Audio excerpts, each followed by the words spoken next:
Alright, ito guys, at bumili ako ng CCTV camera para sa bahay namin sa kabila, sa Cavite. Dahil security tayo, dapat secure din ng ating mga gamit.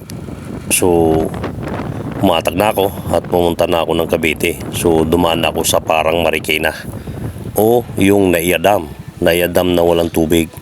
So, sa parting ito guys, pababa ito, papuntang Ilog. Ito yung pinakamahirap na parte na aking dinadaanan sa shortcut na daan. So kapag walang ulan, maganda siya tuyo pero mahirap siyang daanan.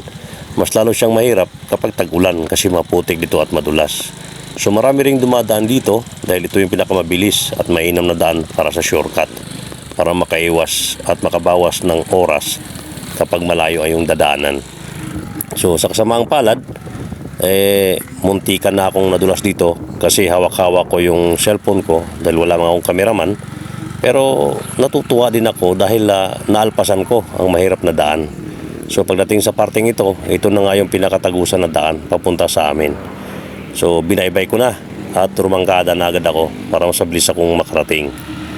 Habang binabaybay ko, maya-maya lang at nandun na ako sa aming teritoryo. Pagdating ko nga dito sa Castillon, sabi ko malapit na ako sa bahay. Pasok na ako para maikabit ko na yung camera. So pagdating ko nga dito, hindi ako makapasok kasi nakakarang yung kotse ko. Kotse ko nga pala. Kotse ng kapitbahay. Kaya sabi ko dito na lang ako sa kabila, paparada. Pagpasok ko sa bahay, siyempre, tinignan ko agad yung tinanim ng aking biyanan. So buhay naman pala. Yung nga lang, yung iba, talagang hindi siya nag-survive. So diniligan ko muna ng tubig dahil tuyong-tuyo na nga yung lupa na pinagtaniman ng aking biyanan. So habang dinidiligan ko, binabanggit ko yung aso ko na nilibingan ko rito kasi dito ko nilibing yung aso kong mabait, si Cyberzone. So dahil hindi naman yun ang sadya ko, eto tinahanda ko na yung mga wire na aking gagamitin para sa aking CCTV. So kung makikita nyo guys, ito yung camera na ating kakabit dito sa Cavite.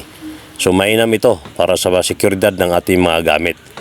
So hindi na ako nagpatumpik-tumpik pa, tinira ko na at tinisting ko kung gumagana siya. Ayun, gumana naman. So dahil sa wala akong kameraman, hindi ko na nabidyuhan. So ito yung pinagkabitan ko sa taas. Sabi ko okay ito para makita ko lahat na pumapasok. So secure na yung mga gamit ko. So the same time, dahil nandito na rin lang ako, naglinis na ako sa paligid-ligid.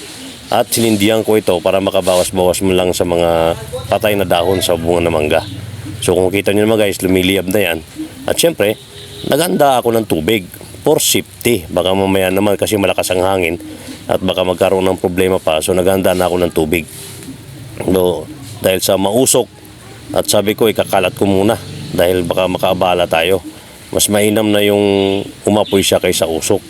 Yun na nga lang, habang nagpapausok ako, sumisigaw yung kapitbahay na may matanda. Sabi niya itigil na daw. So tinigil ko na. So habang tinitigil ko na guys, bumira muna ako kasi may natira naman alak nung huli na may punta. Si Alfonso Boy. So ito na nga ang kinahinatnan. So hindi ko natapos lahat kasi nakakabala tayo sa kapitbahay. So binuhusan ko na ng tubig. So after nan, sabi ko uwi na ako kasi tanghali na.